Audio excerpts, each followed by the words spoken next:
MTV's World Tour contains info bursts which carry vital information regarding the show.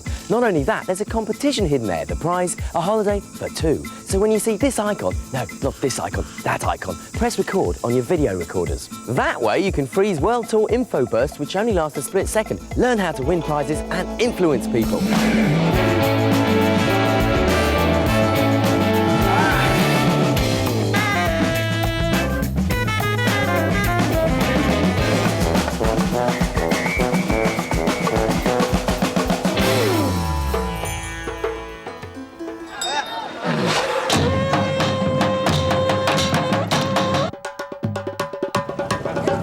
This is India, where over 900 million people speak 325 languages, practice thousands of religions, worship hundreds of thousands of gods, and always seem to win at cricket. Also on World Tour this week, the presidents of the US of A show us the sights of their hometown, Seattle. Crazy grunge rock. Running down the street with guitars. Stefan and Claire pop in from Paris to go skiing on the Austrian Alps. But first, we hotfoot it to the land of the moustache and the Maharajas. India, Jaipur.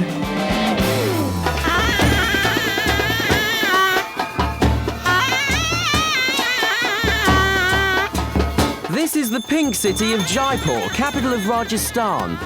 It all looks, sounds and smells like utter chaos here in India when you first arrive. But there's method within all the madness, and everything has its right and proper place. Out here on the roads, the pedestrians got to make way for the bicycles. The bicycles have got to make way for the scooters. The scooters have to make way for larger things. Whoa, hello there. Hi, darling, how are you? I'm fine, thank you. And all of it, all of that whole lot, have got to make way for our four-legged friend, the cow. In India, the cow is elevated to sacred status, and killing one's equivalent to murdering a human being. Every person is also born to their place in life according to the ancient system of caste. At the very bottom of the social scale are the so-called untouchables. In the past, even their shadows were considered unclean. At the other end of the scale are the learned and the loaded. Gujraj is the son of the Baron of Diggi, one of the 9 noble lords of Jaipur. As members of the Rajput caste, they're said to be descendants of a Hindu god. There's so much casteism in India where, people just, there's more racism in India than there's anywhere else in the world. Because Is that right? Yeah.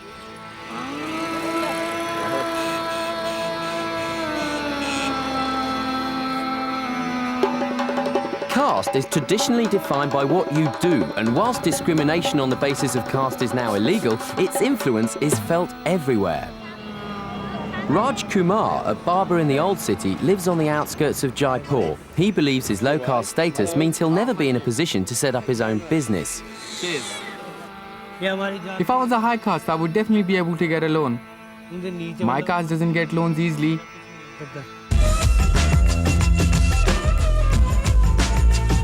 No one had worked in my family for the last 1,500 years. We had something like 150 feudal villages under Diggi, so we used to collect the revenue and we didn't have to pay tax or anything. Independence spelt the beginning of the end for the caste system, and even the warrior princes suffered. To survive, they had to turn their homes into museums and hotels. Suddenly our lands were taken away, things changed. This used to be the old Zenana. Zenana? That's the harem. You got rid of them though? You don't have any women at your beck and call now? No, no more. Times are rough, aren't they? Where are we going? Where? In the village, many different castes live side by side.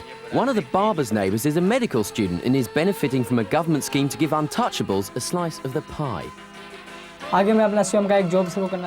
One day, I want to become a doctor. 10 years ago, it would have been impossible. But now, my caste is progressing. Today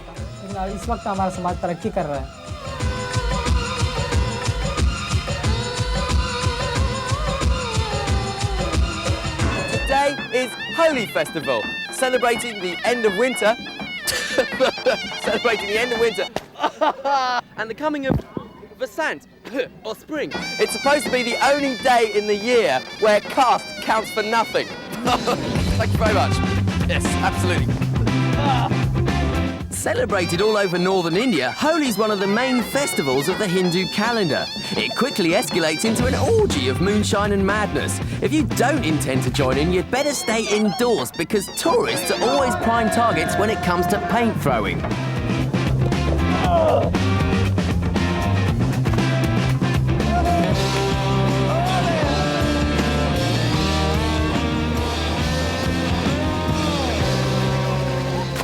The morning after the night before, and there were some pretty serious Holi hangovers going down. And guess which cast has to clean up after the party? The colours won't wash out easily, and the caste system's certainly not going to disappear overnight either. Next, the presidents of the USA give us a tour around their peachy city of Seattle.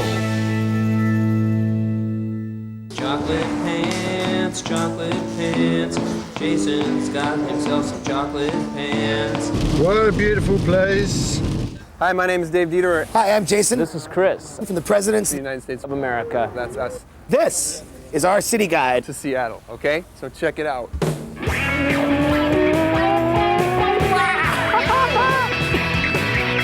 Welcome to Seattle! We all either work at Microsoft, we work at Starbucks and make coffee, or we're grunge rockers. Crazy grunge rockers. Running down the street with guitars, just going. I worked at Moe's for a little bit. I helped book the bands there. And when we were starting to play around Seattle, when we were starting to get popular, that's where we would play. The original, 20 people that liked us come see us. That's how we got noticed. And that got the ball rolling. And our first show, actually, the first show where we got noticed by the industry was at Moe's. Here's a little graffiti about me. Jason F. has $500,000 in the bank. That's not true, by the way, but it's wonderful graffiti. Kurt Cobain has some stuff that he wrote here. Oh, it might be the other table, but Moving to the country, I'm gonna eat a lot of peaches. Dick's Drive-In. My mom used to go to Dick's Drive-In. That's a great place to go when you're a starving musician.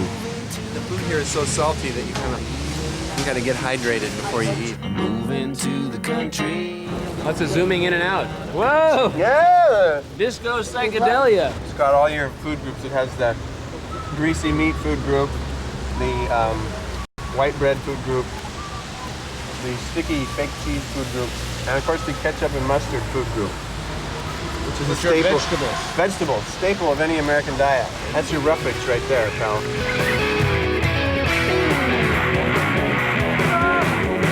These fish guys over here, they're famous. They're famous fish guys. They throw the fish. If you guys weren't so cheap and you bought a fish, they'd throw one to you. Hey, David!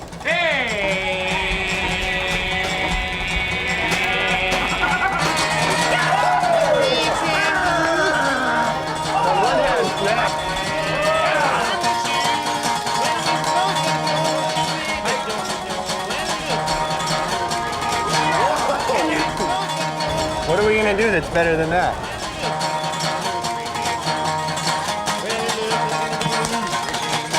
This is Elliott Bay.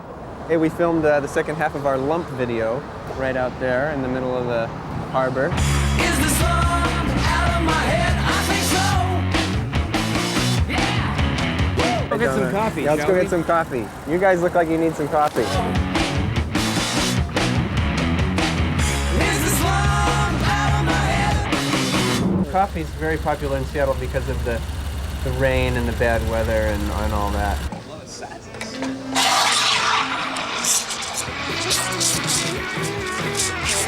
It's a pretty educated city, I would It's a say. very overeducated city. Yeah. Overeducated. A lot of PhD dishwashers, I think. Overeducated, and people read a lot. We're not really that interested in trying to explain to everyone what it's actually like here, because then they'd all move here. And we're getting kind of crowded as it is. So. It's really, really dirty. There's like mud on the street, dead fish on the sidewalks, abandoned cars in the middle of the freeway. It's bad. You don't want to come. Dangerous. Those crazy grunge rockers. Yeah, they'll attack you. Grunge rockers. If they don't have a #1 hit, they'll attack you. Good evening, ladies and gentlemen. Hope you enjoyed the show. All right, right, here we are in the wonderful Space Needle, hurtling through space. And we're going to be there in 32 seconds, so we better be quick. 467 truckloads cement, one of the foundation, 30 feet deep, 150 feet wide, underground weight 6,000 tons, underground knuckles 250 tons, reinforced steel 3,000 tons, steel from the ground up, center of gravity just above ground level. We can withstand up to a 9.1 earthquake, which weighing inch for every 10 miles. When the receive 74,000 volts, all struck together, 74,032 feet long, the ground force to stand, remain from high gentle steel. 1,341 gallons of paint the structure to do that every year. Woohoo! That is impressive.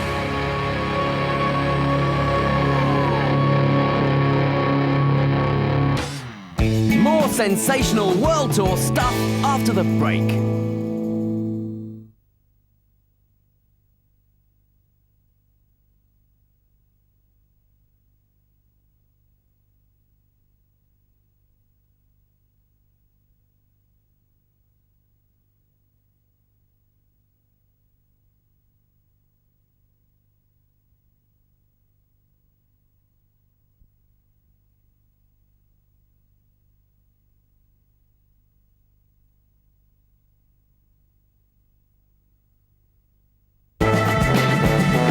Welcome back to MTV's World Tour. Still to come, schnapps and skiing on the Austrian slopes. But first, India, Jaipur.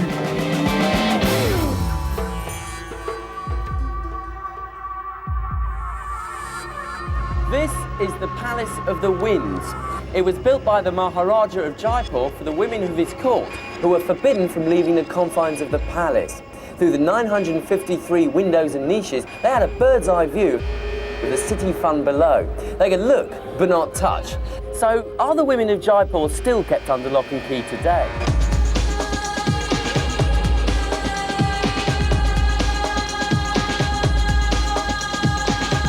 You're all young, free and single in Jaipur. Right.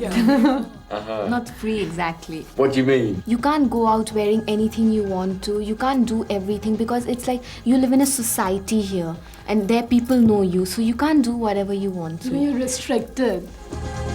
You know, what if, if I go wearing shorts out, somebody sees me, my relatives, my friends. Exactly. Then my family will get back to you know, yeah. Did you wear shorts? If I'm going out with a guy, and I leave at 4:30 or so I have to tell my mother, so mama, like, I'll be back around 7. 7 means 7.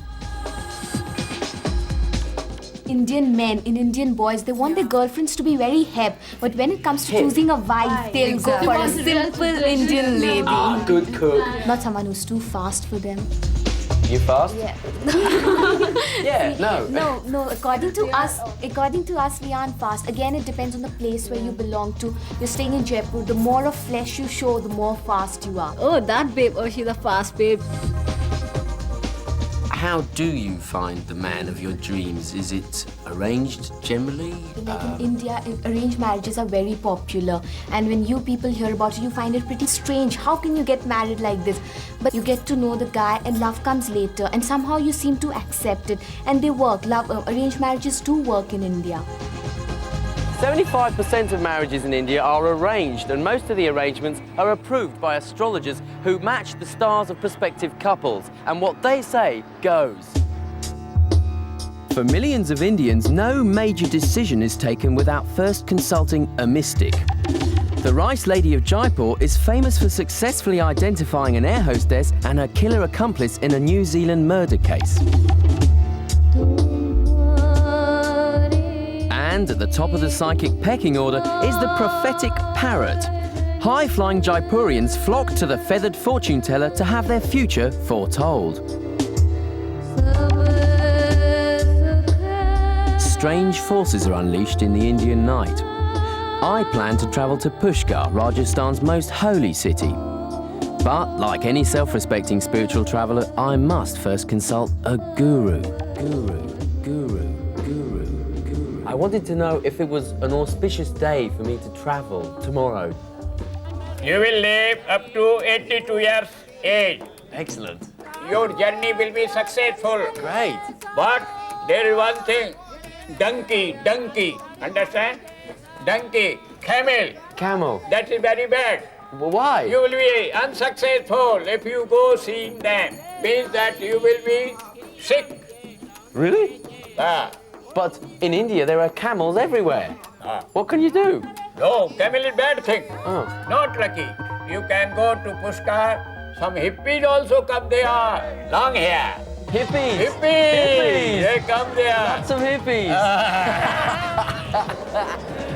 If you want to experience real India, excuse me, all it costs is the price of a second-class unreserved ticket on Indian railways. I want to go to Pushkar, there's nothing to push. Platform 3.